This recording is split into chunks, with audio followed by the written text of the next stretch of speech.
Eh, Baik semuanya, warahmatullahi wabarakatuh. Waalaikumsalam warahmatullahi wabarakatuh. Waalaikumsalam Waalaikumsalam warahmatullahi warahmatullahi wabarakatuh. wabarakatuh.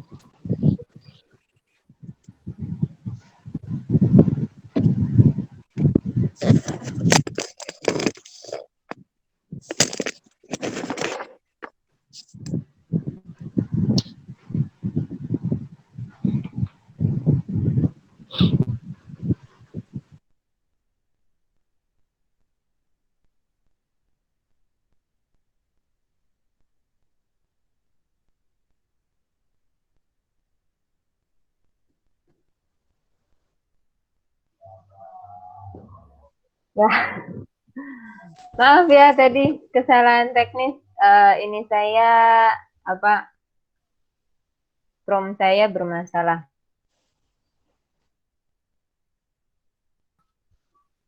Oke. Assalamualaikum warahmatullahi wabarakatuh. Selamat sore semuanya.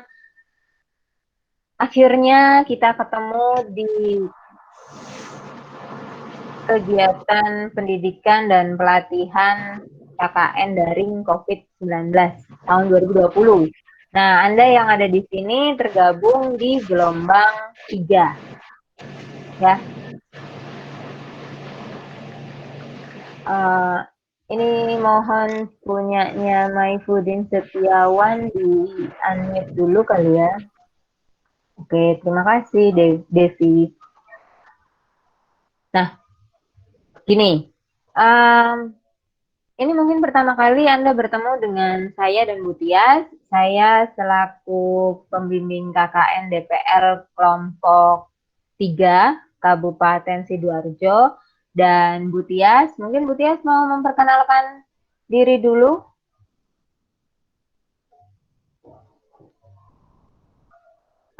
Bu Tiasnya sepertinya sedang tidak ada di situ ya. Nanti aja sekalian Bu Tias memperkenalkan diri. Saya lanjutkan. Ini Bu Tias Ada.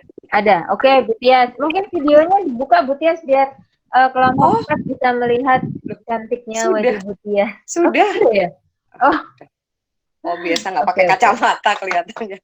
Oh, gitu. Baik, saya Bu Tias Andarini dari Manajemen Fakultas Ekonomi Universitas Negeri Surabaya.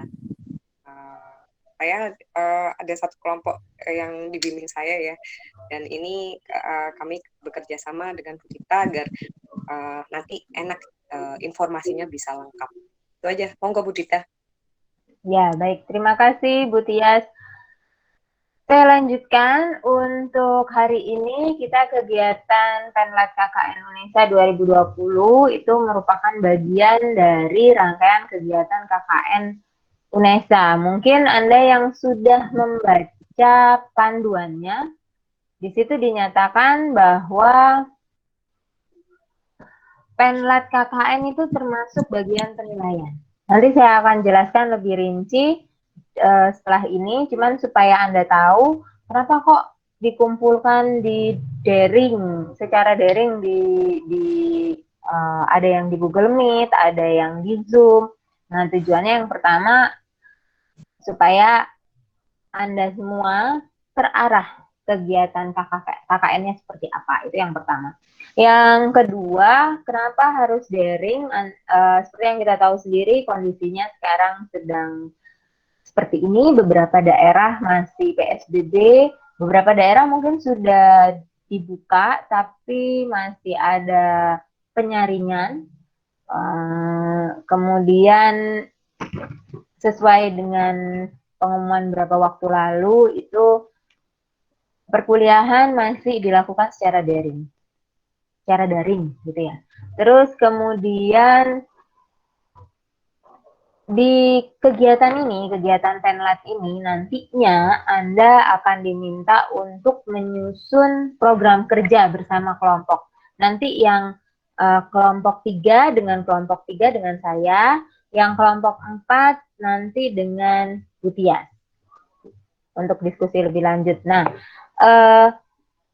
hari ini saya dan Bu Tias akan menyampaikan lebih dulu teknis pelaksanaan, apa program-program kerja yang bisa Anda pilih, terus seperti apa. Ini saya yakin satu kelompok 30 orang itu lokasinya berbeda-beda. Kelompoknya Bu Tias juga 30, kelompok saya juga 30. Itu saya yakin 30 orang itu rumahnya beda-beda, bukan tetanggaan antar desa. Ya, saya yakin karena saya sudah melihat datanya ya. Oke, baik. Saya langsung mulai saja supaya nggak lama-lama, supaya nanti Anda bisa langsung bekerja untuk menyusun program.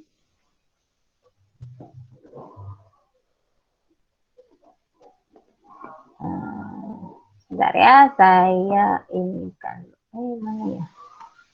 Kok nggak ada?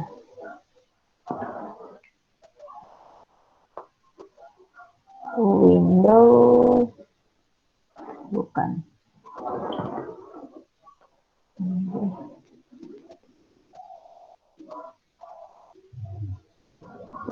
Sebentar ya, saya bingung. Nggak ketemu. Nggak ada.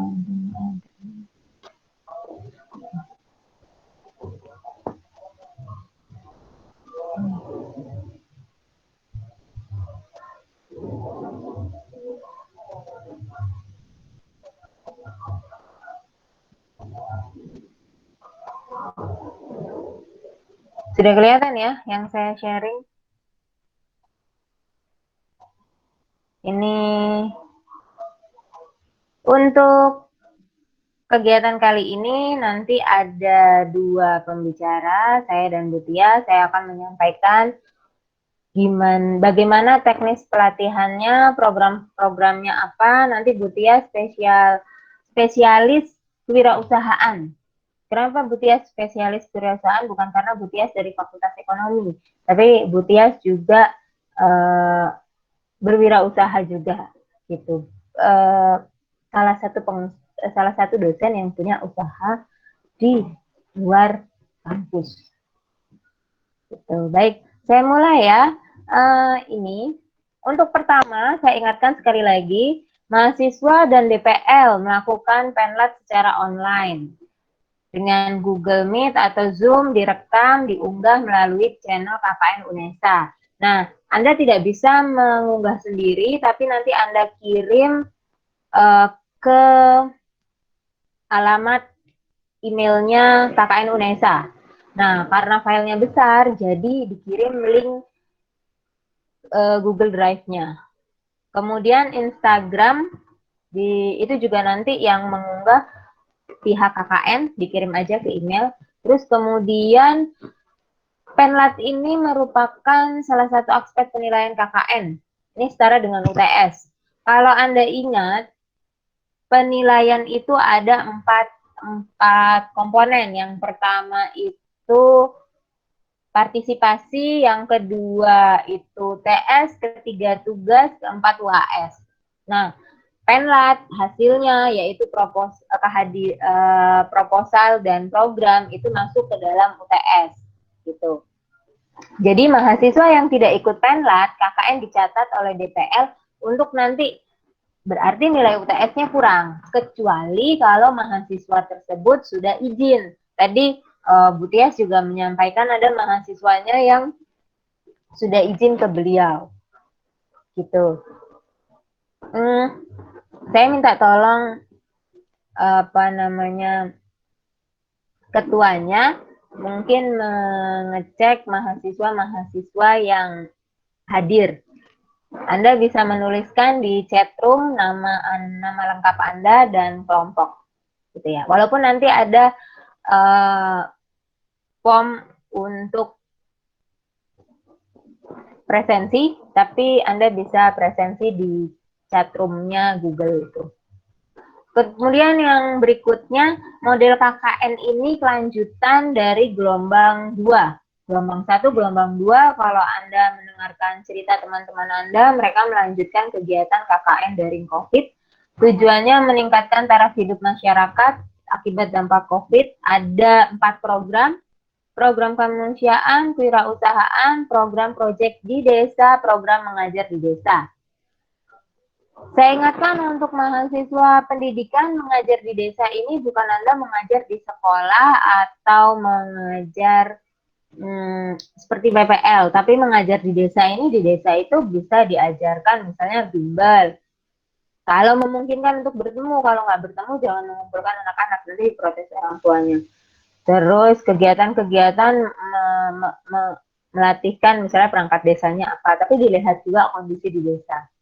Nah, kegiatan ini secara berkesinambungan minimal 1 tahun dalam lokasi yang sama. Jumlah mahasiswanya seharusnya merata atau seimbang.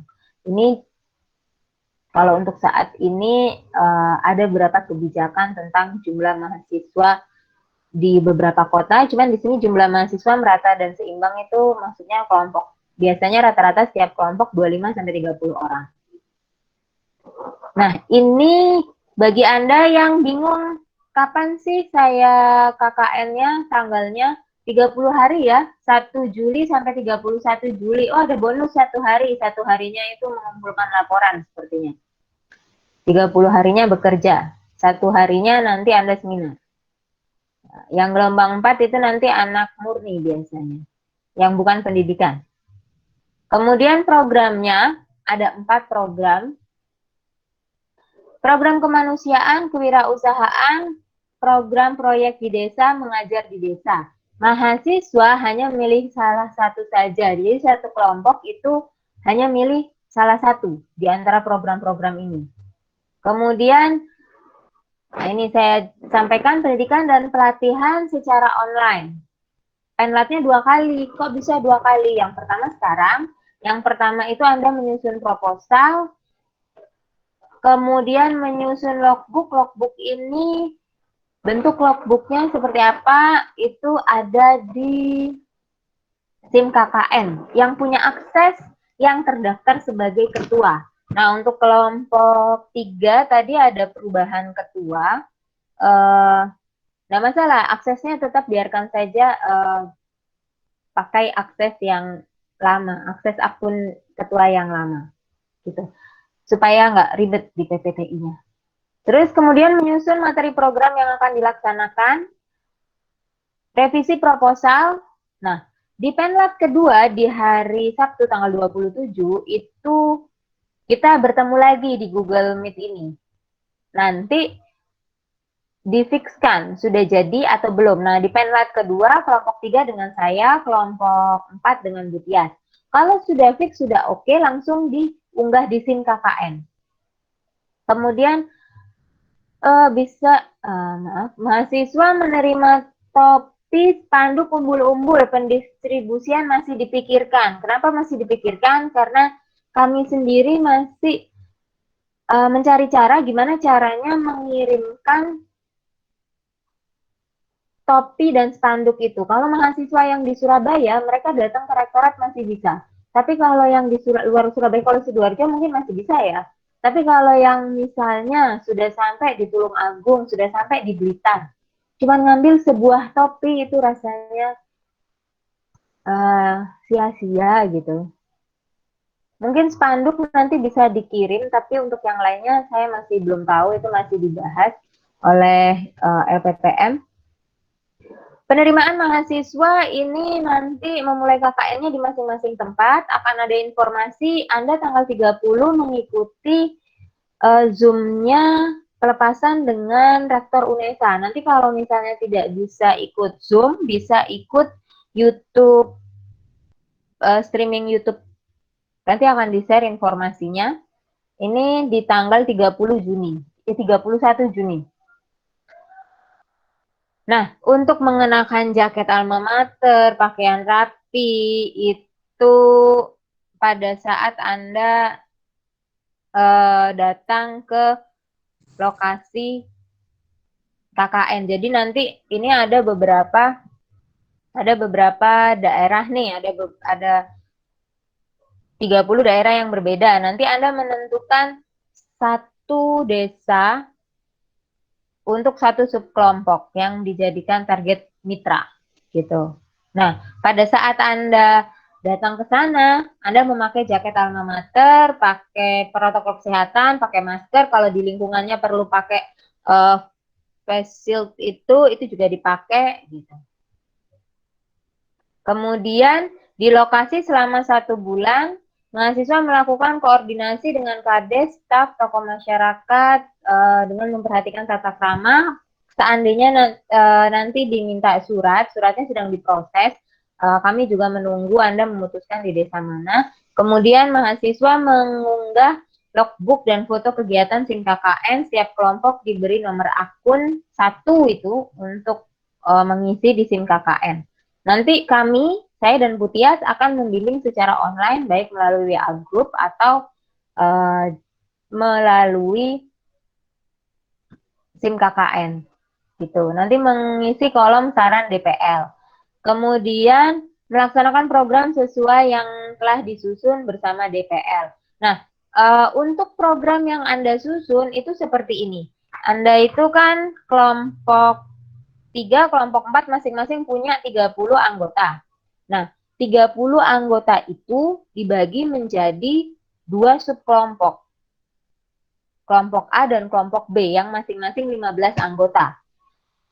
15 anggota itu menentukan 1 desa yang mana. Di 1 desa mitra itu nanti semua terfokus melakukan kegiatan di desa itu. Lah, terus mungkin ada pertanyaan, Bu, rumah kami kan tidak berdekatan, gimana caranya? Nah, di situ Anda bisa saling bekerja sama. Yang berdekatan seandainya programnya yang dipilih, misalnya program membantu Satgas di sana, misalnya gitu ya.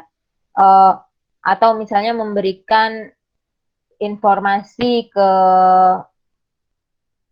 Satgas di sana, misalnya gitu. Itu yang bisa hadir di sana dan memungkinkan sesuai dengan protokol bisa hadir di sana. Tapi yang tidak, mereka bisa berpartisipasi secara daring. Misalnya, kegiatan ini membutuhkan pamflet, siapa yang buat pamflet, kegiatan ini membutuhkan ini. Terus nanti yang pembagian tugas yang mau video siapa, terus nanti yang memviralkan siapa, yang mengepost kayak gitu-gitu. Itu ya. Nah, jadi nanti Anda diskusikan daerah mana nih yang mau dijadikan mitra, desanya mahasiswa yang mana. Ini terpusat di situ. Berarti masing-masing mahasiswa seharusnya melakukan analisis situasi di desanya seperti apa. Baru nanti dirembuk. Makanya kita ada 2 kali penlat. Supaya ada jeda waktu. Nah, berarti dalam 1 kelompok besar itu ada 2 subkelompok. Artinya ada 2 desa mitra. Gitu. Oke. Sampai di sini dulu, ada yang mau ditanyakan?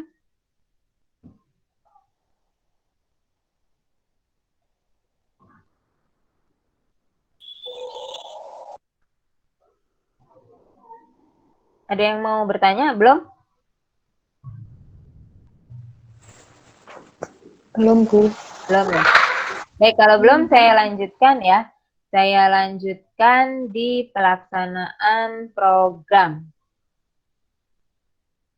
Nah, nanti selama penlat 1 sama penlat 2 Anda kan menentukan subkelompoknya, pembagian kelompoknya menjadi 2 subkelompok, menentukan daerahnya, menentukan programnya apa, gitu. Terus menentukan rencana kegiatan program itu gimana, termasuk indikator keberhasilan program itu dilaksanakan itu apa. Jadi nanti pada saat menganalisis Anda tahu, saya melaksanakan program A, kegiatan A, B, C, D. Kegiatan ini indikator keberhasilannya ini. Nanti pada saat membuat laporan itu analisisnya lebih mudah dari indikator-indikator itu.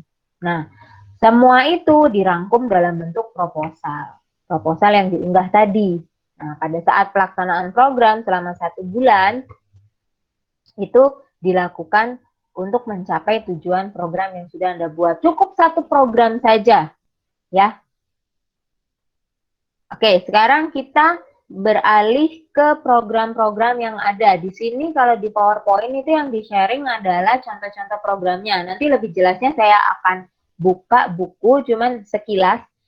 Program 1, program kemanusiaan, donor darah, menjadi relawan, jenis kegiatan lain yang bisa dibuat dengan DPL, misalnya Anda yang program kemanusiaan itu yang seperti apa yang Anda inginkan. Khusus donor darah itu individu. Ya, misalnya Anda ingin melakukan donor darah, ya berarti Anda sendiri datang ke PMI gitu. Bu, kalau ditolak gimana? Nggak apa-apa ditolak, ya tabah aja gitu, anggap aja ya udah belum waktunya Anda donor. Tapi buktinya kan ada bukti Anda berusaha untuk donor. Gelombang 2 itu ada yang 3 kali ditolak. Saya bilang, udah kamu nggak usah kepikiran, orang ditolak cowok aja nggak apa-apa, masa ditolak PMI sampai begitu, sampai gelisah, udah nggak apa-apa, saya gitu. Saking bingungnya mereka, karena waktu itu kegiatannya beda dengan gelombang 3 dan gelombang 4. Jadi mereka nggak bisa kemana-mana, nggak bisa di desa juga terbatas, kegiatan terbatas. Nah, terus program kewirausahaan nanti akan disampaikan oleh Bu Tias. Ini contohnya melakukan edukasi, manajemen bisnis usaha, UMKM, pemasaran produk, dan lain-lainnya. Nanti Bu Tias yang paham. Proyek di desa ini sesuai dengan program di desa itu apa, nanti Anda membantu desa itu. Gitu. Misalnya menyiapkan data kebutuhan pangan. Nah, terus yang ini tadi yang pertama saya sampaikan, yang ini menyiapkan data kebutuhan pangan dan jaminan sosial. Ini hanya menyiapkan datanya aja ya, Anda tidak mendistribusikan hand sanitizer, masker, itu masuk program kemanusiaan kalau itu. Mengajar di desa ini beda dengan mengajar di sekolah. Mengajar di desa itu tentang apa yang bisa Anda ajarkan dari bidang ilmu Anda, atau mungkin misalnya, saya punya kakak yang dia seorang dokter, saya membuat video tentang pencegahan dan penanganan COVID. Nanti Anda bekerja sama bersama teman-teman satu tim, terus membuat video, terus video itu disebarkan ke masyarakat di situ. Silakan, nggak apa-apa. Itu contohnya. Nah, sebelum masuk ke pelaporan, saya tunjukkan di buku panduan. Ini buku panduannya. Saya langsung ke halaman ini ya, ke halaman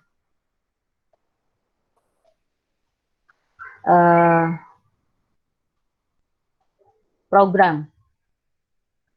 Program yang pertama ini program kemanusiaan. Program kemanusiaan Anda bisa lihat di sini. Tujuannya itu terlibat dalam usaha untuk pencegahan dan penanganan COVID-19. Tentunya sesuai dengan keahlian masing-masing.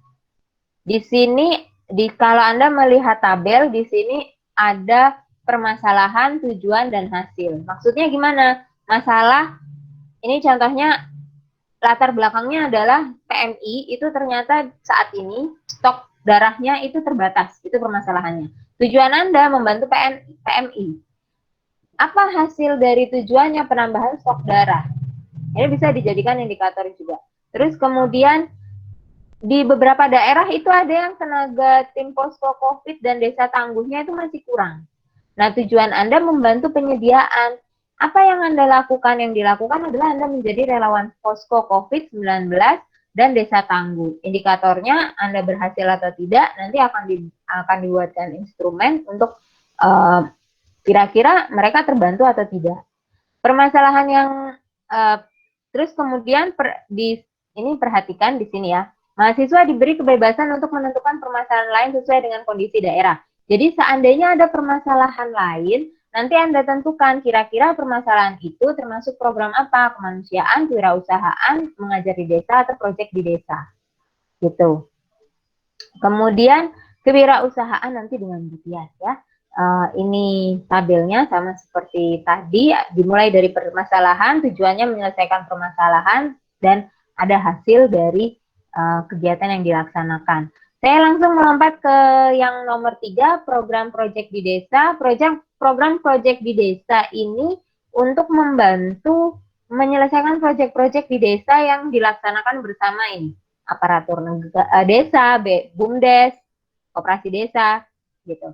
Nah, ini permasalahan yang bisa, yang kebanyakan muncul terkait dengan proyek desa. Mungkin ini terjadi di desa Anda, mungkin juga enggak. Nah, misalnya, desa di gelombang 1 dan 2 itu butuh data berapa jumlah pangan yang dibutuhkan. Akhirnya mahasiswa yang ada di desa situ melakukan pendataan kebutuhan pangan. Nah, data ini nanti diberikan ke pihak yang mau membantu. Jadi bukan di sini bukan memberikan sumbangan. Kalau memberikan sumbangan, misalnya ada kebutuhan pangan dan jaminan sosial, itu masuknya di proyek kemanusiaan. Tujuannya memenuhi kebutuhan pangan. Hasilnya apa? Ada bantuan pangan itu. Nah, terus ini yang contoh lain, relawan untuk membantu melaksanakan RPJMDes. Seandainya desa membutuhkan, kalau nggak butuh, ya nggak usah. Makanya ada baiknya Anda membaca sekeliling Anda, terus kemudian berkomunikasi dengan kepala desa setempat dan perangkatnya. Kemudian ini ya, sini sama seperti yang lainnya, di setiap program itu mahasiswa diberi kebebasan. Belum tentu permasalahan yang ada di tabel itu terjadi di desa Anda. Jadi, karena belum tentu seperti itu, Anda bisa menentukan permasalahan lain, itu berarti Anda menentukan solusinya juga. Gitu. Nah, mengajar di desa, karena UNESA itu dari dunia pendidikan, dan Anda rata-rata dari prodi kependidikan, beberapa sebagian besar itu bidang pendidikan, karena setelah ini Anda PPL. Di sini memberikan kesempatan untuk mengajar sesuai dengan bidang keahlian dalam rangka pemberdayaan masyarakat desa. Contohnya ini permasalahan yang sempat ada di gelombang 1 dan gelombang 2. Pendidikan anak-anak sekarang itu daring. Orang tua itu bingung. Belajar mandiri itu gimana? Nah, tujuannya membantu orang tua wali yang belum maksimal melakukan pendampingan. Caranya gimana? Anda bisa menemukan model atau strategi atau media yang Anda bisa ambil dari sumber-sumber yang pernah menerapkan itu, dan itu berhasil. Kalau misalnya kesulitan, kebingungan, cari permasalahan lainnya, jangan mempersulit diri sendiri. Oke, karena permasalahan program mengajar di desa, pendidikan tidak hanya itu aja. Contoh lain misalnya, anak-anak itu mengeluh, kok pembelajaran ditugasin, terus apa tugas gitu. Nah, gimana caranya partisipasi pemuda untuk membangun budaya literasi? Jadi supaya anak mau belajar, mau membaca. Oh, mungkin menyiapkan materi, misalnya untuk anak kelas 1 SD, buku pop-up book gitu, tentang satu materi tertentu. Bisa. Nah, membuat pop-up book untuk membantu anak-anak di desa itu, karena di anak-anak di desa itu banyak yang anak kelas 1-nya, untuk mengajarkan keterampilan atau kecakapan, misalnya sikap tertentu gitu. Ya. Terus ini bisa menjadi relawan literasi desa. Kenapa? Karena akses teknologi di berbagai daerah itu nggak sama. Tapi kalau ini Sidoarjo kayaknya akses online-nya itu bagus. Ya, malah di sana masuk berbagai jaringan internet, mulai provider yang ada, berbagai kartu SIM itu, terus Speedy dan lain, Speedy apalagi tuh, My Republik juga masuk, Persmedia juga masuk di sana, dan banyak layanan-layanan internet lain yang masuk di sana juga. Nah, ini kalau kaitannya dengan pembelajaran di sekolah, ada kaitannya dengan ilmu pengetahuan umum. Contohnya ilmu pengetahuan tentang kebutuhan kebutuhan teknologi untuk mencegah dan penanganan COVID. Nah, masyarakat diedukasi untuk membuat tentang teknologi kesehatan itu. Contohnya, melatihkan produksi hand sanitizer di satu daerah. Jadi misalnya harapannya apa di desa itu, di lokasi itu warganya bisa membuat hand sanitizer sendiri nantinya. Nah, teman-teman lain yang lokasinya jauh dari situ bisa menyiapkan misalnya eh, panduannya, menyiapkan bahannya, menyiapkan apa namanya, misalnya flyer untuk diinformasikan ke warga di situ. Jadi Anda bekerja sama secara online dan offline. Offline kalau itu memungkinkan, ya. Terus ini contoh lain yang kemarin banyak dibuat oleh mahasiswa gelombang 1 dan gelombang 2. Pembelajaran tentang pencegahan dan penanganan COVID. Mereka membuat media edukasinya berupa berupa video. Jadi anak mahasiswa itu saya nggak tahu gimana caranya mereka memvideo diri mereka masing-masing tentang satu tema. Misalnya mereka waktu itu ada yang menyampaikan kalau kita di rumah aja gitu. Terus habis gitu mereka ini apa namanya memvideo masing-masing mereka terus digabungkan, terus diedit.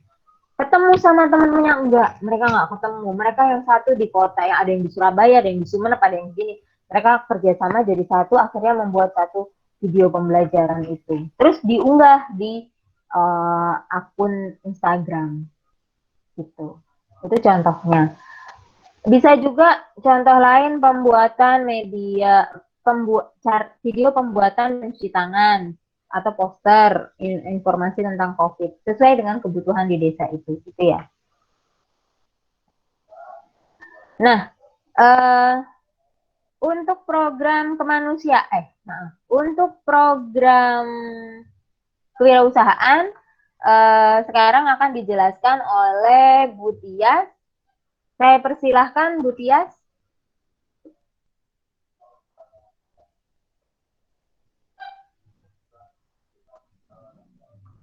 Atau mau tanya jawab dulu atau gimana ini? Oh iya, boleh. Untuk juga mungkin ada yang ditanyakan sebelum kita ke yang kewirausahaan, silahkan. Bisa di chat, bisa langsung. Ya, ini sharingnya saya stop ya.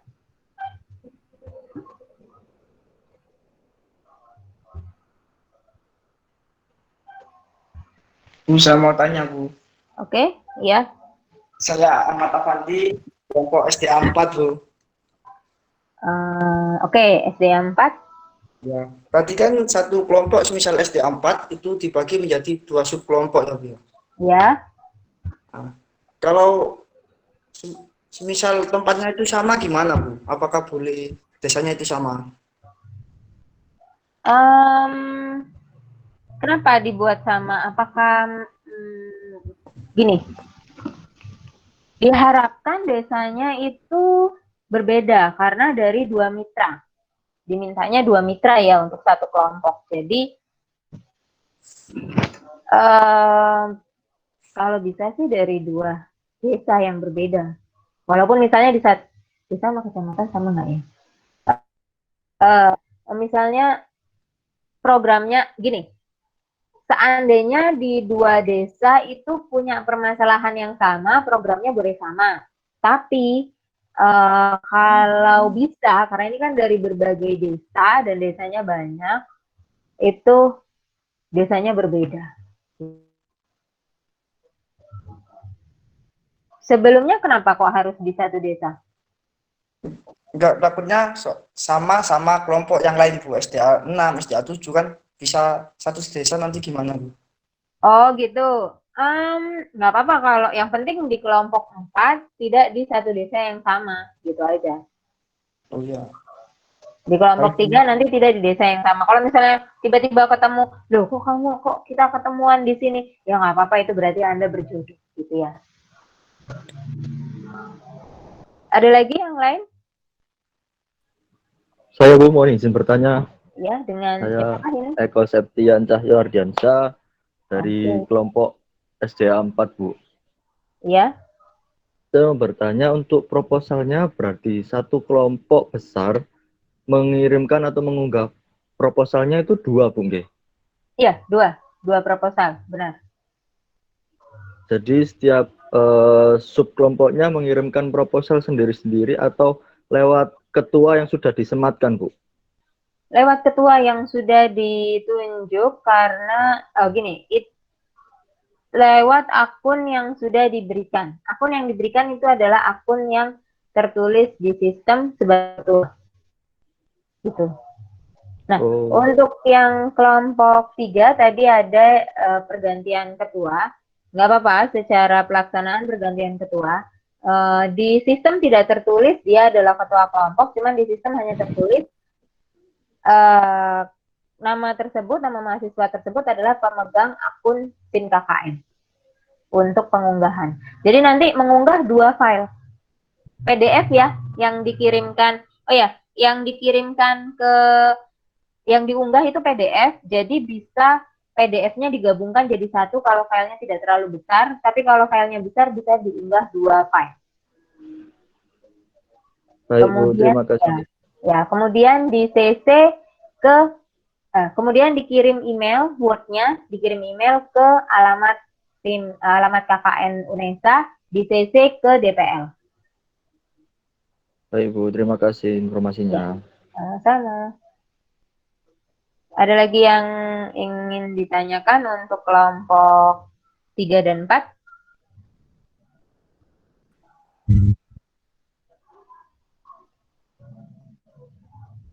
Belum? Baik, kalau belum, saya lanjutkan untuk program kewirausahaan. Saya persilahkan Ibu Tias untuk menyampaikan tentang program kewirausahaan, gambarannya seperti apa. Monggo, Bu Tias.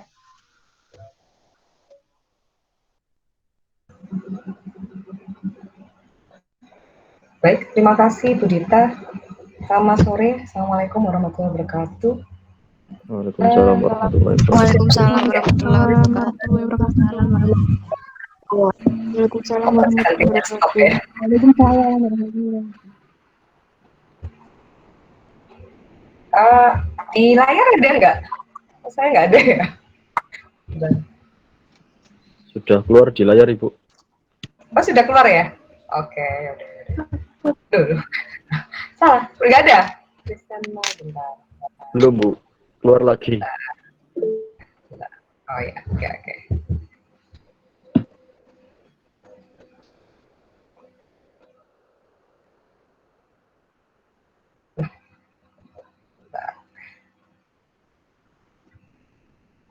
Ya,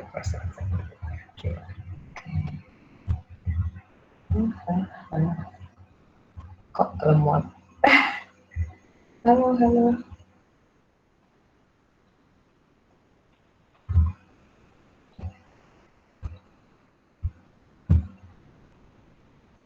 Sudah ya?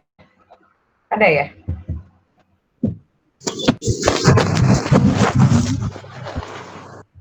Oke. Sudah ya? Oh, yang ini enggak.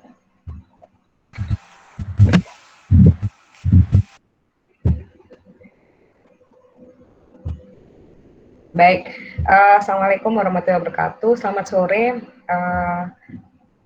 Saya panggilnya apa nih? Anak-anak sekalian gitu ya. Ya. Jadi begini, kenapa Bu Dita meminta saya untuk kita kerjasama terus terang saja. Saya pribadi sebelum jadi dosen, saya lama berwirausaha dengan keluarga saya di usaha kami di bidang catering, dan dari situ saya juga ada usaha-usaha yang lain, walaupun usaha fokus keluarga kami tetap di catering tersebut.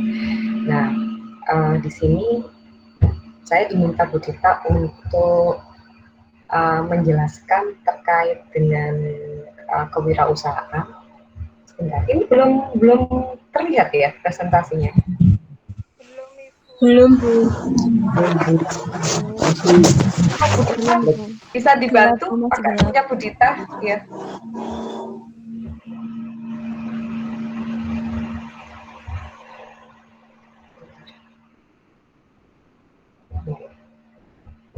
Gimana Bu Tias?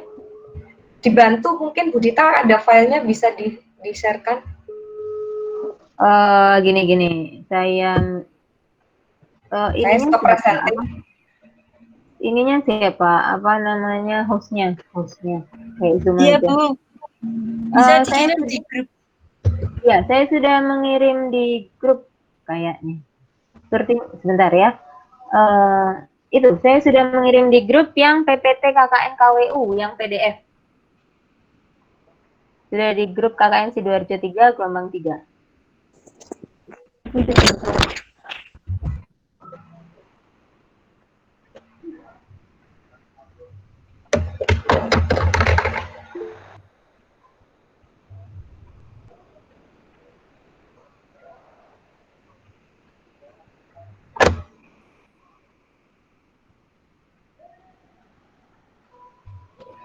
Sudah? Belum ya?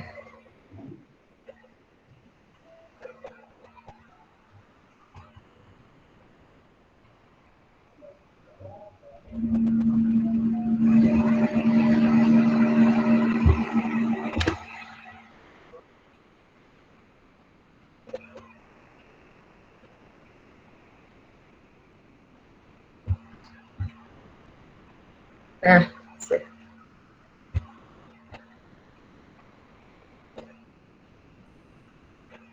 oke, sudah ada ya. Oke, next Mbak.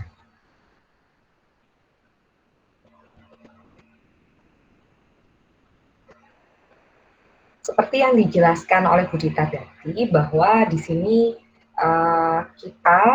saya di bagian untuk program kuliah kerja nyata fokus pada kewirausahaan. Kita perlu tahu sebenarnya goals, tujuan apa yang perlu dicapai dalam kewirausahaan untuk kegiatan kuliah kerja nyata ini. Next. Seperti yang diterangkan sebelumnya, di situ ada program kemanusiaan, program kewirausahaan, program Poira Desa, dan program mengajar desa. Dan sekarang saya ingin menerangkan tentang proyek kewirausahaan. Next.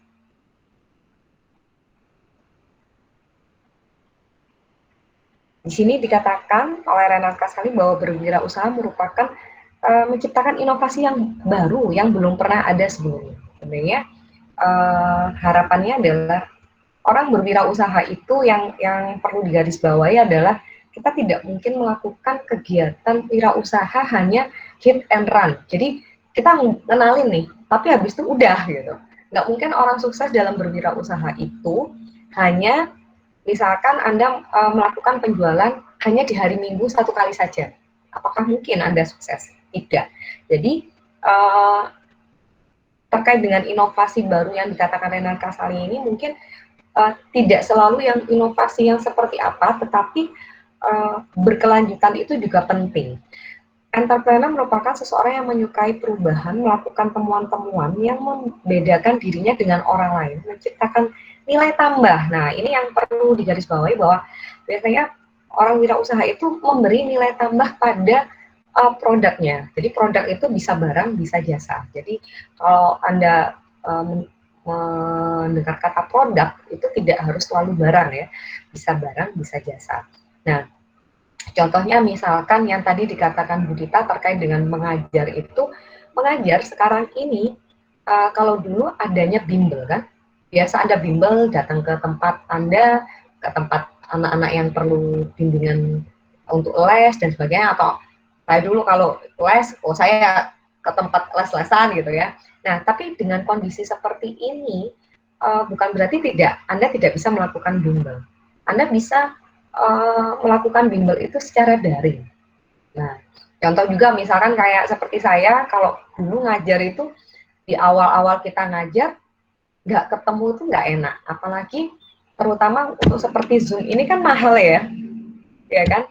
Saya percaya mahasiswa terasa sekali paket datanya ya. Nah, itu akhirnya kami para dosen itu mencari cara bagaimana baiknya benar-benar bisa diterima oleh mahasiswa dan dosen juga bisa menjelaskan secara ini. Contoh saja, misalkan saya dengan teman saya di Fakultas Ekonomi, kalau teman saya lebih ke ada tulisannya yang diperjelas gitu. Tapi kalau saya misalkan saya pakai suara, menambahkan suara pada PPT saya. Kenapa saya memilih jalur itu bukan berarti tidak bisa dengan Google Meet atau Zoom, tapi banyak mahasiswa yang mengeluhkan bahwa Bu, kalau seperti itu biayanya mahal gitu. Dan Anda susah sekali fokus untuk waktu yang panjang. Tapi kalau dikasih data yang seperti itu, Excel Anda cuma download 1 kali, tapi Anda bisa ulang-ulang kembali pelajaran itu. Nah, dan jangan salah, saya percaya ini adalah untuk gelombang ini adalah terutama dari pendidikan kan, Anda biasa mengajar, mungkin Anda menganggap, oh sama saja mengajar satu dengan yang lain. Saya percaya tidak. Kalau Anda mengajar setiap orang itu sama, nggak mungkin ruang guru itu nggak laku keras gitu. Tapi ya maksud saya bahwa ketika ruang guru itu diberikan nilai tambah, nah maka dia tetap banyak peminatnya. Oleh karena itu entrepreneur itu mungkin tidak sesuatu yang baru-baru, benar-benar baru, enggak. Kadang-kadang hanya butuh satu sentuhan modifikasi dan sebagainya. Next. Halo. Nah, yang perlu kita garis bawahi ada 2 hal. Sebenarnya tujuan KKN kewirausahaan ini apa? Dan targetnya apa? Di sini dikatakan bahwa kita perlu meningkatkan pemahaman terhadap pemberdayaan sumber daya yang ada di lingkungan, sehingga dapat memberikan nilai tambah untuk perekonomian masyarakat. Memberikan pelatihan kewirausahaan, mengembangkan sektor-sektor ekonomi mikro. Tadi dijelaskan yang Bu Dita tadi, ada yang hand sanitizer tadi ya, kalau Bu Dita fokus pada hand sanitizer, saya lebih fokus pada minuman herbal. Terus terang saja, kemarin saya dapat cerita dari adik sepupu saya, dia cerita tentang Dr. Zaidul Akbar. Dan dia bilang, banyak kok Mbak resepnya ada di Instagram. Dan sekarang saya mengikuti Instagramnya Dr. Zaidul Akbar. Kalau Anda perhatikan, minuman herbal itu, bahkan Zaidul Akbar itu sempat membuat statement bahwa ada satu minuman resep dia, itu sudah diteliti oleh dokter yang ada di UGM. Nah, dan kalau saya lihat, saya perhatikan, minumannya Zaidul Akbar itu benar-benar sederhana dan ada. Misalkan di situ Anda memberikan pelatihan membuat minuman yang ininya Zaidul Akbar. Zaidul Akbar itu kan hanya mengungkapkan bahwa misalkan nih, serainya satu apa ya istilahnya, satu ruas, ininya satu ini. Nah, kalau hanya kalimat saja, itu kan orang masih bingung. Nah, di situ Anda mungkin bisa bikin tutorialnya. Terus misalkan kalau Zaidul Akbar itu mintanya itu cukup dengan air hangat yang diseduh. Nah, lebih efektif mana? Saya kemarin sempat melihat di video herbal lain, ternyata untuk herbal itu ada caranya. Dalam artian tidak semua itu hanya cuma diseduh. Apalagi orang Jawa yang biasa minum jamu itu digodok sampai, ada kan yang sampai separuh. Nah, seperti itu. Nah, itu perlu diperhatikan. Anda perlu cari referensinya dan kira-kira misalkan dari Zaidul Akbar ini apa yang perlu dilakukan, bikin video tutorialnya yang seperti apa. Mungkin ada kesalahan-kesalahan yang kurang dimengerti. Misalkan jahe, masukkan jahe, oh sekulit-kulitnya. Oh iya, mungkin satu sama kulitnya, tapi mungkin perlu dicuci bersih. Nah, mencuci bersihnya seperti apa? Nah, seperti itu ya. Jadi tujuan KKN ini, kewirausahaan benar-benar bisa memberdayakan sumber daya yang ada. Misalkan nih ya, kayak ini kalau saya baca di kelompok saya itu ada daerah Krian itu Sidoarjo juga ada yang dekat Krian, daerah Taman itu sebelah situ, tapi ada juga Sidoarjo yang daerah Candi, daerah Tanggulangi. Nah, mungkin bisa dibagi 2 seperti itu. Nah, misalkan nih di situ tuh ada toga, misalkan banyaknya tuh serai. Nah, minuman serai apa yang banyak di ini kan Zaidul Akbar itu. Terus targetnya apa? Meningkatkan pemahaman masyarakat mengenai pemberdayaan sumber daya yang ada sehingga dapat memberikan nilai tambah yang tadi. Mungkin orang melihat empot-empot itu biasa aja gitu.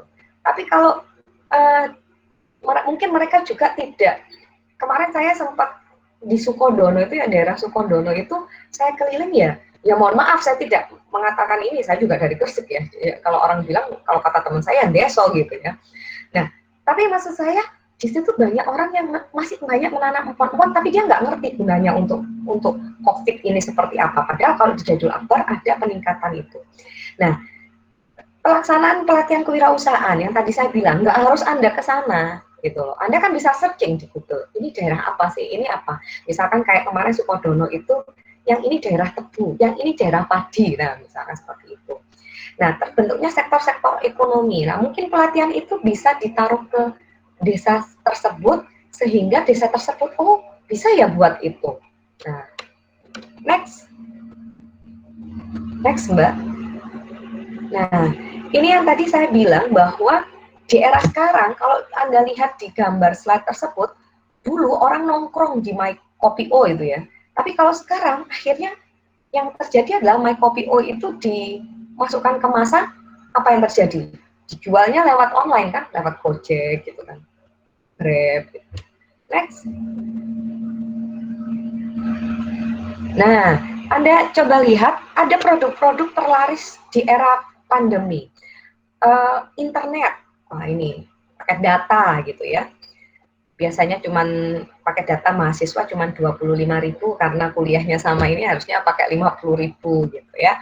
Ada 9 bahan pokok, ada frozen food. Nah, mungkin sekarang ini karena banyak mereka butuh makanan kesukaan tapi nggak bisa beli secara langsung, maka mintanya dikirim, oh perlu di frozen food, produk makanan segar. Oh ini kemarin saya dengar di radio tuh bahkan jadi open PO, sayurnya datang dari Malang, jadi hanya dijual di hari Senin dan Kamis, tapi itu orderannya banyak sekali. Nah itu bisa jadi di daerah Sidoarjo itu Anda bisa ini kan, misalkan kemarin itu saya sempat daerah Sidoarjo itu anak-anak PKL saya itu ada usaha kerupuk. Nah, mungkin di daerah situ desa pengusaha kerupuk lah, itu gimana itu? Kira-kira apa yang bisa kita buat untuk usaha kerupuk tersebut? Next,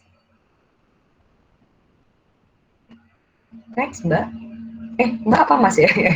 Next. Nah, ini tadi yang saya bilang, Herbalink, yang tadi saya bilang. Kita mungkin ada yang terkenal jamu, tapi yang itu tadi, kalau jamu mungkin takarannya ini agak ribet, tapi Jadul Akbar ini benar-benar seorang dokter yang dia menerapkan jalannya apa ini tadi. Jadi kalau yang tadi saya bilang, bagaimana mungkin Anda melakukan video yang dari informasinya si Jadul Akbar, tapi Anda benar-benar ini loh misalkan pakai garisannya tuh seruas itu seberapa, terus apa digodoknya itu harusnya seperti apa. Karena kalau dari yang orang herbal yang saya lihat di televisi itu dia bilang kalau penyakitnya untuk daerah kepala ke atas itu memang cukup diseduh, tapi kalau untuk dari kepala sampai batas perut itu dia butuh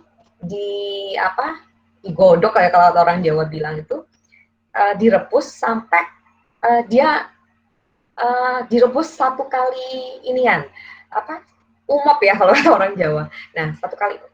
Tapi kalau yang dari perut ke bawah itu memang perlu yang definisi dari 2 gelas menjadi 1 gelas. Nah, itu kan kalau Jadul Akbar ya cuma diseduh gitu aja. Mungkin dengan tambahan seperti itu Anda bisa membuat videonya. Anda bisa membuat konten bahwa ini untuk minuman herbal, jadi semua orang bisa menggunakan dan lebih jelas. Next. Karena mau tidak mau memang kita daya tahan tubuh kita tuh perlu ditingkatkan. Nah, ini contohnya jasa transportasi. Next.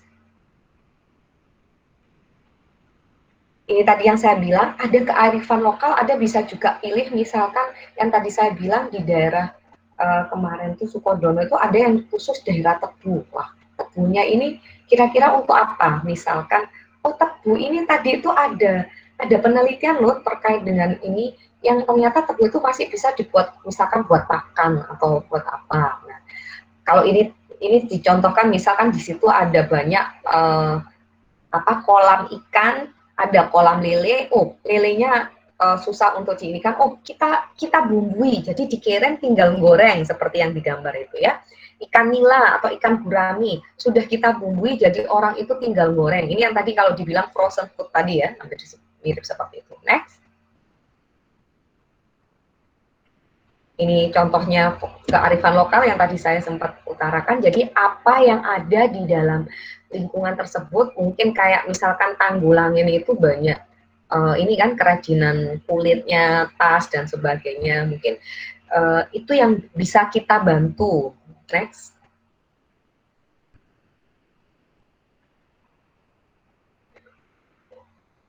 Ini tadi ya, bisa jadi singkong. Nah, mungkin kalau jemblem dulu ya cuman jembleng ini, mungkin jemblemnya jadi frozen food atau singkongnya jadi singkong keju misalnya. Next. Next.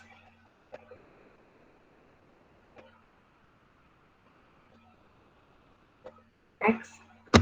Ini masih contoh-contoh saja ya. Nah, peran packaging dalam marketing kewirausahaan. Jadi Anda lihat sebelah kiri itu kalau di pasar kan biasanya nggak di packing gitu ya. Tapi di sebelah kanan dengan packing seperti sederhana seperti saja itu sudah memberi nilai tambah dan harganya sudah jauh berbeda gitu. Karena kenapa bisa yang kanan lebih mahal? Pertama, karena itu sudah pilihan satu. Mungkin langsung mudah untuk diinikan dan Anda bisa memasuki pasar yang beda kan, Anda beli di toko kelontong sama di Indomaret pasti harganya lebih mahal. Seperti ini bisa masuk ke market-market yang seperti itu. Next. Nah, untuk revolusi industri 4.0 dalam kewirausahaan, next. Nah, digital marketing ini ya teman-teman, sebenarnya banyak orang itu kalau kemarin saya lihat banyak yang menganggap bahwa oh pakai aplikasi gitu. Tapi ini macamnya ini. Ada SEO, ada periklanan, ada promosi. Tapi sebenarnya kalau menurut saya melihat di lapangan, jadi misalkan SEO, Search Engine Optimization itu fungsinya adalah untuk, jadi gini, ketika kita membuat sebuah toko online di Facebook misalkan, menamai di Facebook itu kita bisa mencari tahu dulu lewat SEO. Jadi misalkan jas hujan. Nah, banyak itu sekali jas hujan. Tapi kalau misalkan jas hujan cantik, jas hujan imut sudah ada nggak? Siapa yang mencari seperti itu? Anda bisa cari di SEO. Nah, email marketing, mobile marketing. Kalau sekarang banyaknya orang menggunakan sosial media.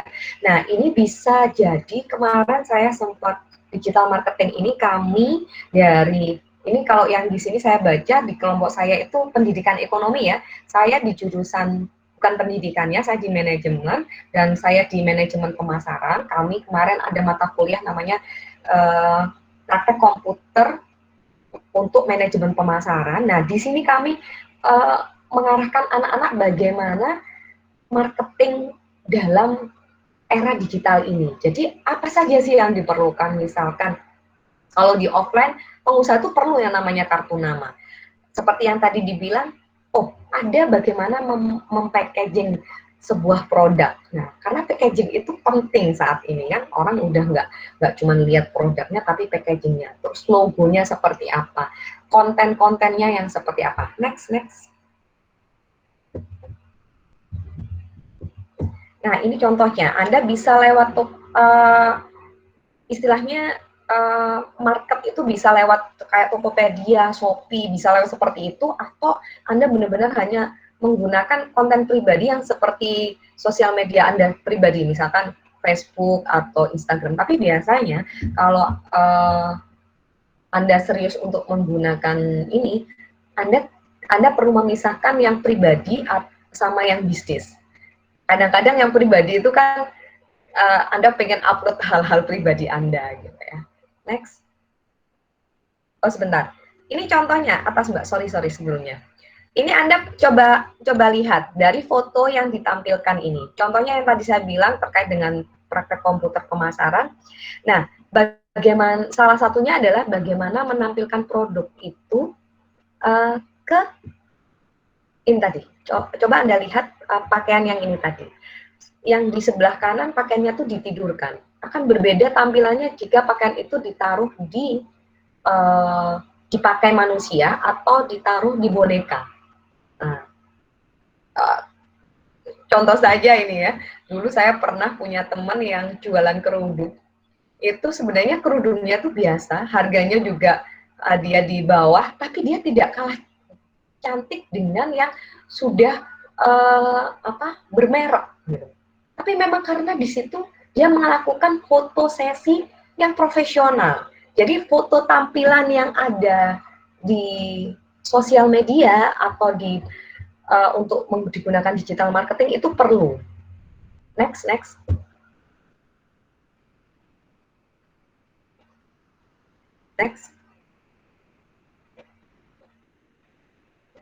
Nah, ini ya. Jadi tematik KKN di sini kita melakukan program pemberdayaan kewirausahaan masyarakat atau UMKM terdampak COVID. Saya percaya teman-teman sekalian mengerti sekali bahwa kondisi seperti ini tuh benar-benar berdampak di banyak usaha.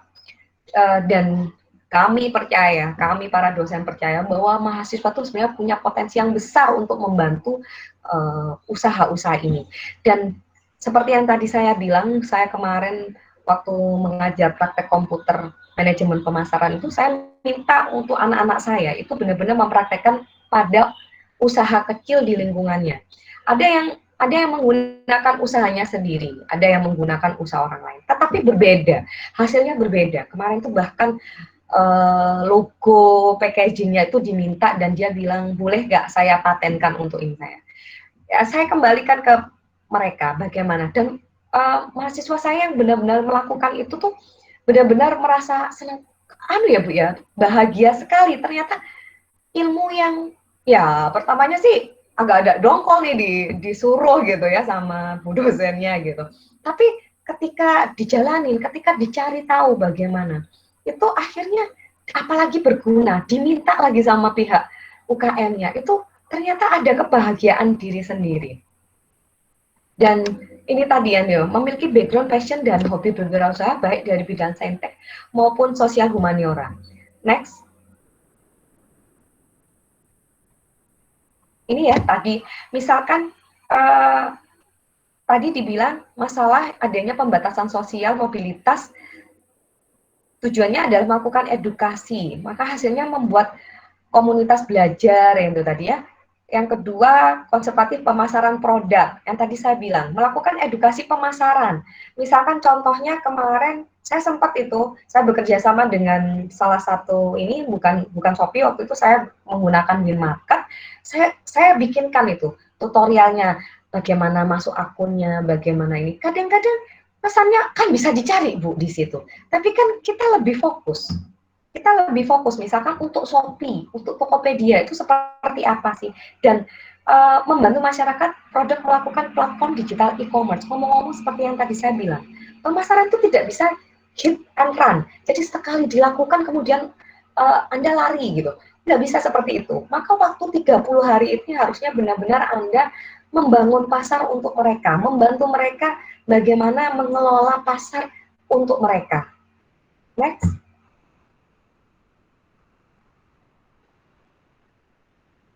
Kurangnya kemampuan usaha. Nah, ngomong-ngomong, ini yang juga ditanyakan oleh mahasiswa saya kalau udah mata kuliah studi kelayakan bisnis.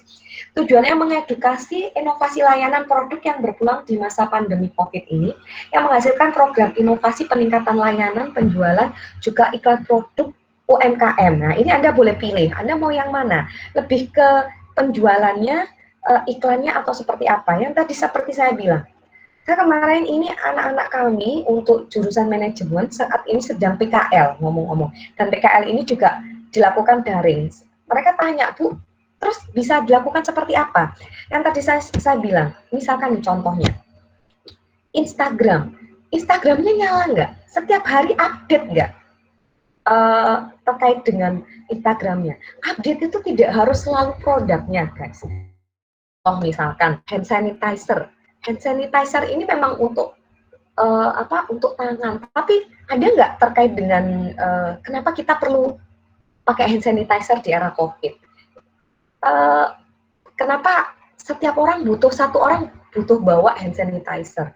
Kenapa misalkan hand sanitizer itu perlu nggak yang berkadar alkohol atau tidak? Atau contohnya gini, saya kemarin sempat ditanya ketika saya mengirim produk sabun cuci tangan, kakak ipar saya itu ditanya, ini benar sabun? Ini bukan hand sanitizer? Enggak, ini sabun. Dan kenapa Mbak? Saya tanya seperti itu. Karena hand sanitizer sekarang itu biasanya mengandung alkohol dan sekarang ketentuannya itu saya sebut merek saja ya, JNE tidak menerima karena dia takut meledak. Nah itu kan artinya banyak orang yang belum tahu itu. Nah memberikan konten-konten seperti itu, memberikan informasi kepada yang membaca Instagram itu, atau butuhnya hashtag. Nah kalau saya percaya kalau anda sekalian mencoba membantu, misal atau kemarin saya sempat melakukan pengabdian kepada masyarakat ke BUMDes, yang tadi saya bilang, salah satu udah orang yang muda-muda kan, tetapi yang kembali ke yang mana yang paling perlu kewirausahaan. Misalkan anak muda sekarang itu lebih banyak main Instagram daripada Facebook, tapi ada pengusaha yang bilang ke saya bahwa saya lebih milih Facebook daripada Instagram, Bu. Karena di Facebook saya bisa mensegmentasi pasar saya bisa menembak pasar saya yang mana. Kalau Instagram mungkin untuk orang-orang yang suka gambar, kejelasan gambar. Dan memang iya, berbeda. Misalkan contohnya saya dan ibu saya kemarin lihat di Instagram ada videonya, produk ini tuh bisa ini, beli. Gitu. Beli kalau dari Instagram harganya bisa misalkan 200 tuh dapat 12 pieces gitu ya. Ternyata kalau saya lihat di Shopee itu satu piece itu hanya 11.000. Kalau 11.000 kalikan 12 itu kan cuma 142. Padahal kalau di Instagram saya bisa beli itu harganya 200.000. Bayangkan. Artinya ada pasarnya masing-masing gitu.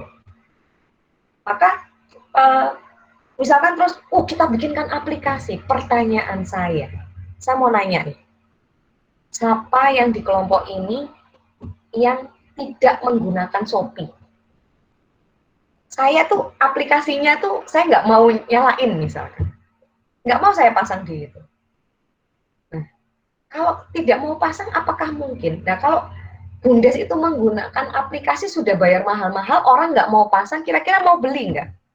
Kan daripada membuat aplikasi mahal, kan mending produknya dititipkan ke Shopee, ke Tokopedia. Maka pemilihan, ini kalau pakai teori manajemen pemasaran, itu place itu nggak harus bangunan sekarang ini, tetapi memilih menggunakan platform untuk sosial media yang mana. Nah, teman-teman sekalian, saya ini udah azan ya. Mohon maaf. Ini penutupan saja. Sebentar, 1 menit aja. Saya percaya kalian semua bisa. Sebentar. Kalian semua bisa karena saya pernah mengajari orang teknik dan orang teknik bisa melakukan kewirausahaan. Itu saja pesan saya. Terima kasih Bu Dita.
Baik, semuanya saya lanjutkan untuk bagian terakhir. Setelah ini nanti kita selesai, nanti Anda tinggal melanjutkan tugas kelompok. Saya langsung persingkat saja.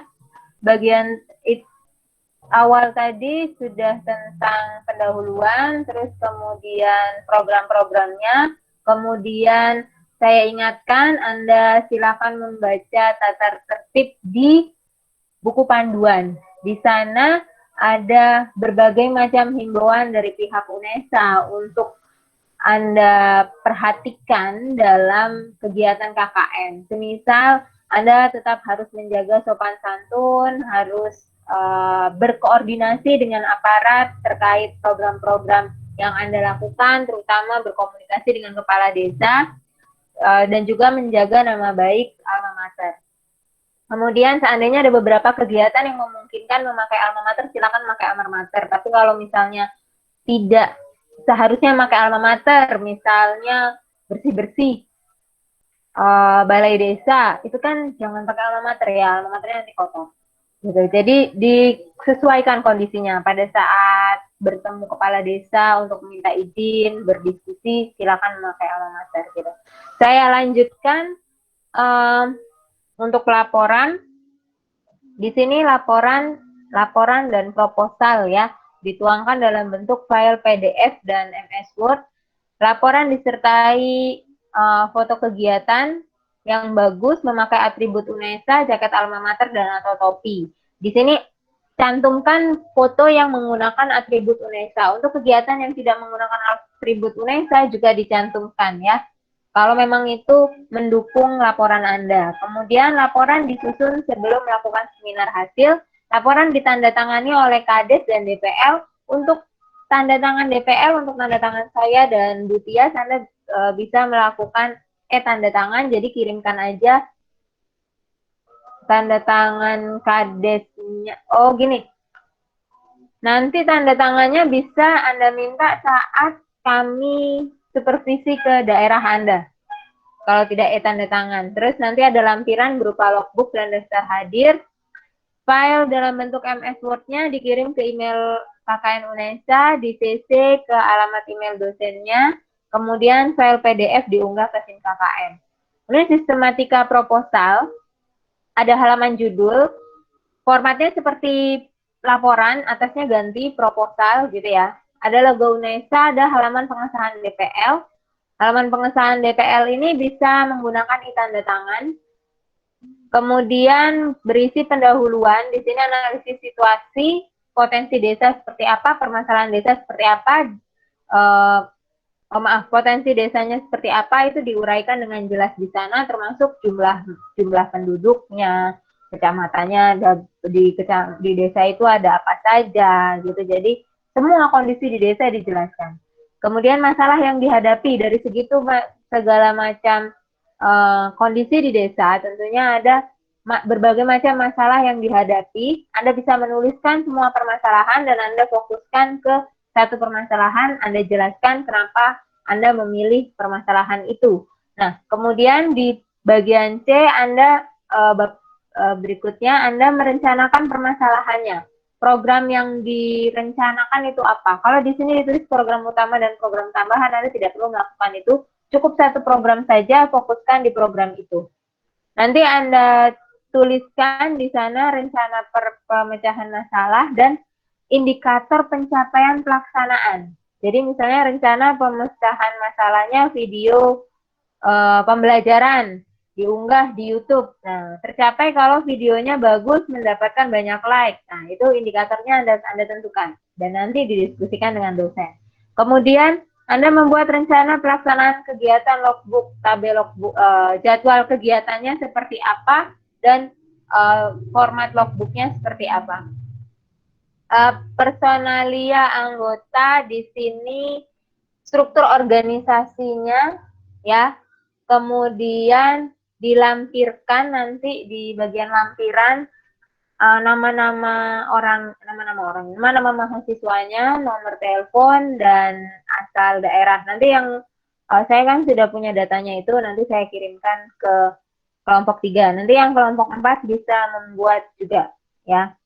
Kemudian ini sistematika laporan, ada cover, halaman pengesahan, kata pengantar, daftar isi, daftar gambar, bab 1 pendahuluan. Di sini ada bagian A, B, C, potensi, program dilaksanakan, permasalahan, pemecahannya gimana, pihak dan unsur yang mendukung, mitranya siapa, mitranya siapa, mendukungnya dalam hal apa. Rencana program diuraikan rencana langkah-langkahnya. Dari rencana program itu Anda uraikan hasilnya apa, disertai dokumen foto, dianalisis apakah rencana program itu sudah berhasil atau tidak. Bagaimana tahu itu berhasil atau tidak? Tadi ada indikator. Kaitkan dengan indikator itu, tercapai atau tidak indikatornya. Kira-kira hambatannya apa? Apakah ada solusi permasalahan yang sudah dilakukan? Apakah solusi yang sudah dilakukan itu tepat atau tidak? Seandainya tidak tepat, dianalisis kenapa dan diberikan saran supaya hambatan itu tidak terjadi lagi berikutnya. Kemudian bab 4, simpulan dan saran. Yang berikutnya daftar pustaka, kemudian daftar lampiran. Di sini logbook diunduh dari SIM KKN, daftar presensi mahasiswa, dan foto-foto kegiatan yang bukti-bukti kegiatan. Contohnya bukti itu gini, kegiatan donor darah, itu kan ada bukti administrasinya, itu silakan. Terus kemudian mitra, misalnya Anda bekerja sama dengan, selain dengan desa, bekerja sama dengan mitra tertentu, menandatangan, ada surat tanda tangannya seperti itu dilampirkan juga. Yang ada, yang tidak ada tidak usah. Misal memberikan hand sanitizer, ada berita acaranya, berita acara dilampirkan. Gitu ya, nanti bisa berdiskusi dengan dosennya. Nah, seminar dilaksanakan secara online pada tanggal 31 Juli. Jadi kegiatan Anda selesai tanggal 30. Anda berpamitan oleh kepala desa, mengucapkan terima kasih, melakukan kegiatan administrasi di tanggal 30, tanggal 31-nya sudah langsung seperti ini. Kita online, ya. Gitu. Nah, di sini nanti kelompok 3 dengan saya, kelompok 4 dengan Bu Tia. Masing-masing kelompok ya. Saya masih belum tahu apakah UNESA akan menyediakan Zoom. Kalau menyediakan Zoom berarti perwakilan masing-masing kelompok.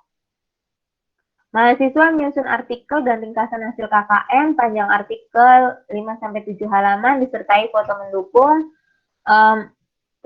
Ini melibatkan mitra pendamping, nanti akan dilihat memungkinkan atau tidak. Kemudian mahasiswa mau masukkan dalam artikelnya, ini bisa dibaca ini ya. Terus dikirimkan ke KKN pmunesa@gmail.com, di CC ke DPL. Jadi di CC ke alamat email saya dan alamat email Bu Tias. Nanti kalau misalnya belum tahu bisa ditanyakan di grup. Kemudian dalam kegiatan KKN ini yang penting ada lombanya. Lombanya apa? Lomba dokumentasi. Lomba dokumentasinya itu berupa dokumentasi penlat atau dokumentasi kegiatan KKN. Nanti Anda bisa berkreasi, terserah Anda. Kurang lebih durasinya 3 menit, nanti diunggah di channel akun resminya KKN. Akan mendapatkan hadiah uang tunai. 1 juta atau 2 juta gitu, saya lupa, nanti disampaikan. Nanti saya tanyakan kembali. Jadi videonya dikirim dulu ke emailnya KKN PM UNESA, nanti sama KKN PM UNESA diunggah. Nah, disitulah Anda gimana caranya mendapatkan like terbanyak, gitu. Nah, besaran hadiah akan diumumkan di laman SIM KKN. Nanti Anda tunggu aja. Baik, itu adalah kegiatan yang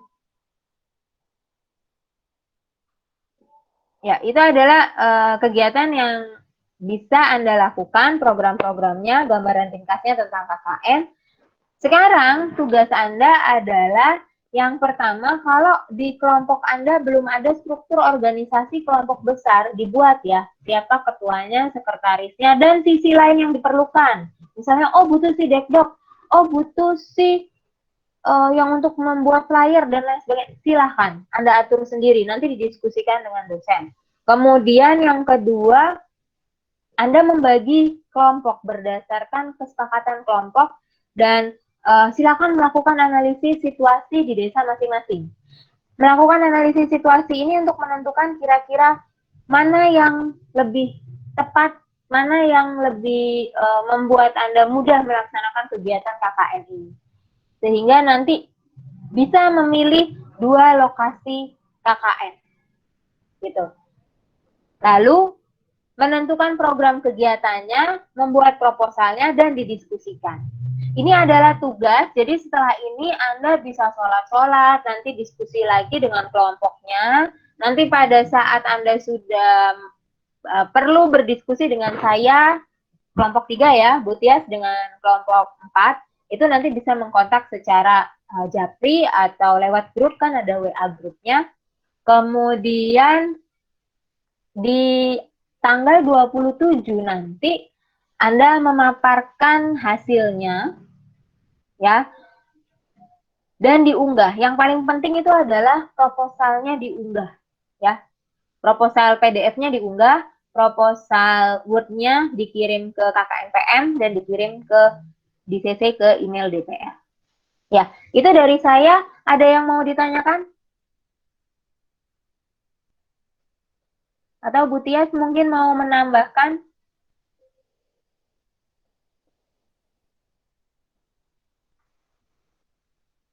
Mikrofonnya Bu Tias hilang. Udah. Oke. Ya, kalau dari saya cukup ini aja, maksud saya gini, kalau memang yang tadi saya dibilang Bu Dita kan, kalau di bagian saya di kewirausahaan ya, kalau kalau bagi saya sih sebenarnya mengerjakan KKN ini secara daring untuk kewirausahaan itu tadi kan yang saya jelaskan sebenarnya nggak sulit gitu loh, tapi biasanya karena kalian ada di dunia pendidikan, kewirausahaan itu juga bisa dilakukan pendidikan yang seperti tadi Bu Dita bilang, misalkan fokus pada ngajarin apa gitu.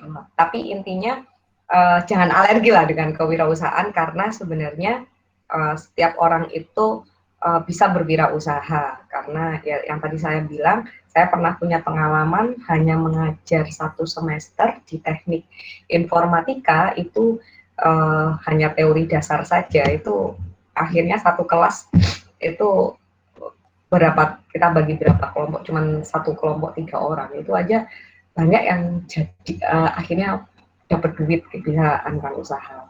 Apalagi sekarang bisnis online, dan saya percaya Anda itu kemampuannya, apalagi kemampuan belajar Anda itu pasti istilahnya terbukti lah ya gitu. Jadi pesan saya,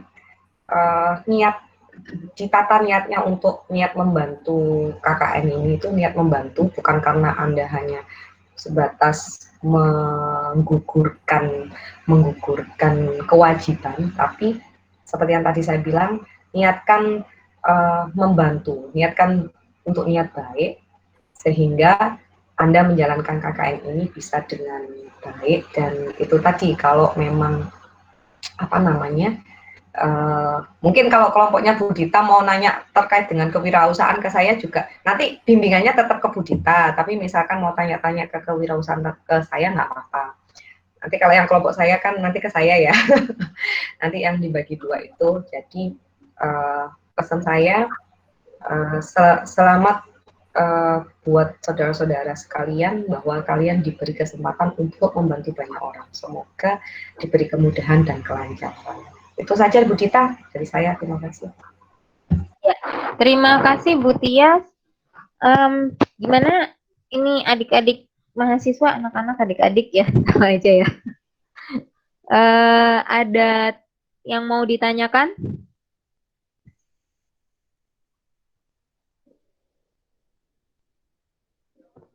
Sebentar, saya buka chatnya. Adakah yang mau bertanya?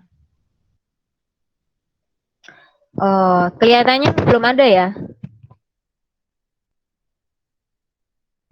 Halo? Karena belum dijalankan. Karena nanti kalau sudah Ya, jalan belum. baru banyak pertanyaan.